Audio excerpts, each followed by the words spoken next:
Okay, I'm glad to see you came back to watch me fumble around with these papers. Okay, you know your chords now. Your major sevenths, both of them. Minor seventh,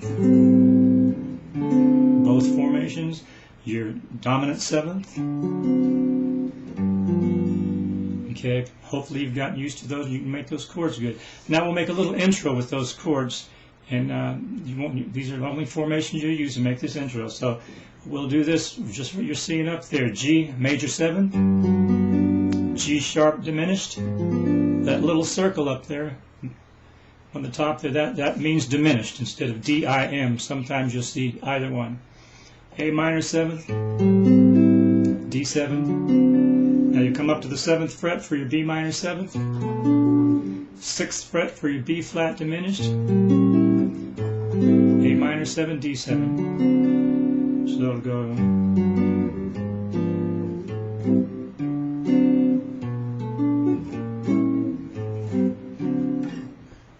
Practice this in different rhythms.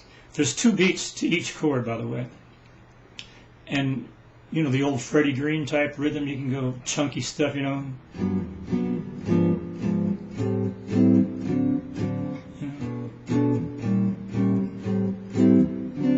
Okay, and then that works good in old gypsy type Django Reinhardt backup works in that. You can play rhythm like you can comp, like when you play with a bass player and drums and stuff like that. You usually comp.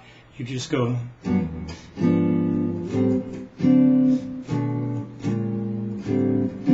Just chunk, chunk, like that type of thing. And if you have a band in the box or something like that, put these chords on band in the box and have a swinging beat going.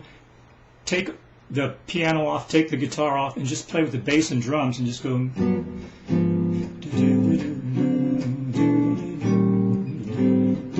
like that. Okay? So the B minor 7th, the only thing is it's the same formation, but I'm making it real simple for you. It's up there on where your B minor 7 is going to be, on the 7th fret, and your B flat diminished is on the 6th fret. It's the only thing that's changed. You know all those chords and you know the formations. It's no problem. Okay, let's do the same thing, only we're going to do it in C. Okay, C major 7, C sharp diminished, D minor 7, G7, you know those. But this time we go up here, catch E minor 7th on the 7th fret, catch that E flat on the 6th fret there, E flat diminished, D minor 7. So that'll be.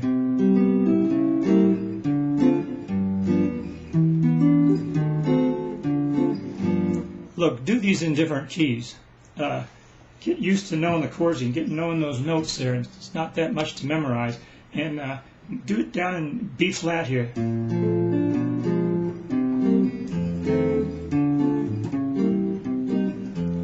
Do it up here in E flat.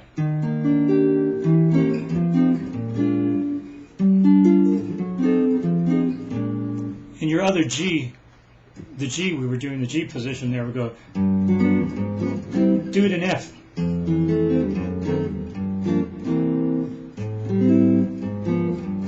Do it up here in B flat. I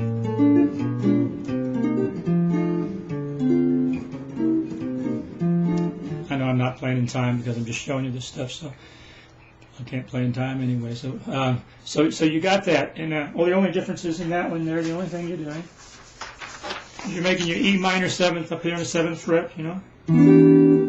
You know that already. You're smart. And another one.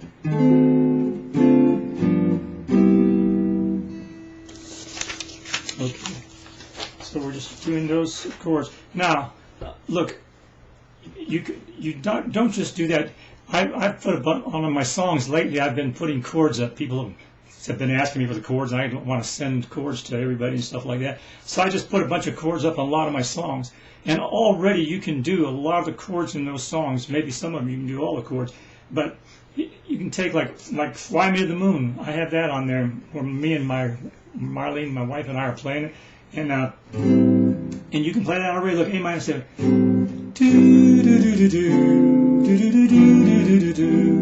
You know those chords. G minor 7, C 7th, F. You don't know that one yet, but you're going to know it on my next lesson. You'll know that probably. Also, you can play. I got There Will Never Be Another You. Take these chords and get them out of C. Do other keys. I don't know how I chorded that. There will be many other nights like this.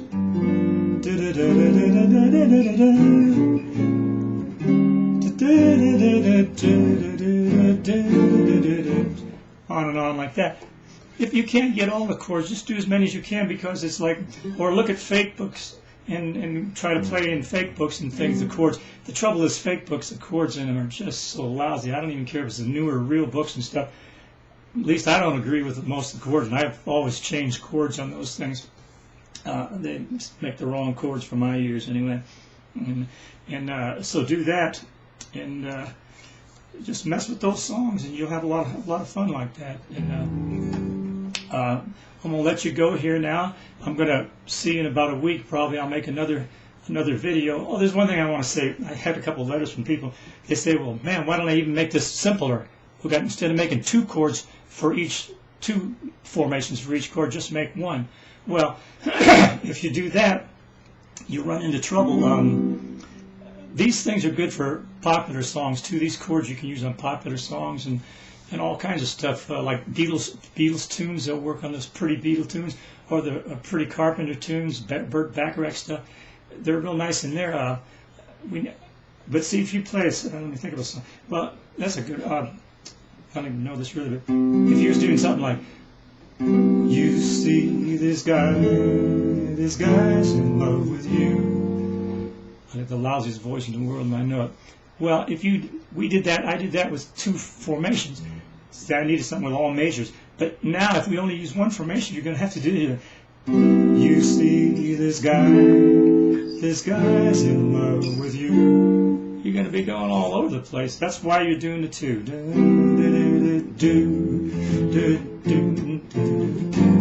You know, you can bounce that thing.